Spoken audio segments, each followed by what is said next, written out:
Hello, my name is Frank, and this is a short guide on how to solo the Byakko EX trial, or rather just some quick pointers on how to deal with the highest stakes tank busters. Warrior is my personal recommendation, as it's fairly comfortable to use in this trial, but other jobs might be able to feasibly complete this fight solo as well, which I'll get into in just a minute. Basically, for this fight, you'll just go through it and handle mechanics as normal.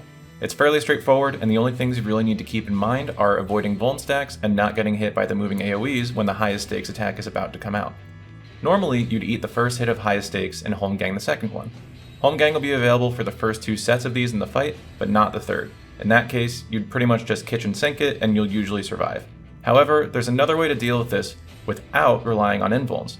So when you get hit by highest stakes, normally it applies a physical resistance down debuff. But if you have a big enough shield and take no damage from the first hit, the debuff actually doesn't get applied. You'll still need to deal with the debuff on the second hit, but you can usually just pop Thrill of Battle and Equilibrium to heal through it. And it's really only sketchy on the first set, since that's the only time Byakko will be using auto attacks immediately after, but the second and third sets give you ample time to recover while you're dodging Sweep the Leg.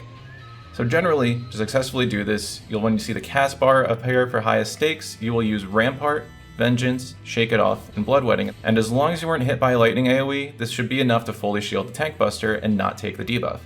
In the case that you do take it though, home gang should ideally be available, in which case you can just pop that as you're about to take the second hit. And that's really all there is to it. As far as other jobs go, I'm not 100% positive on if they can actually shield for long enough and for enough health to mitigate the debuff. Technically, Sage can avoid the debuff, but if you take a crit auto afterwards, you're probably getting dropped. I didn't try very hard to see if I could shield through both hits, but Warrior seemed to outpace it anyway, so it didn't seem worth pursuing. So that's all for now, and good luck!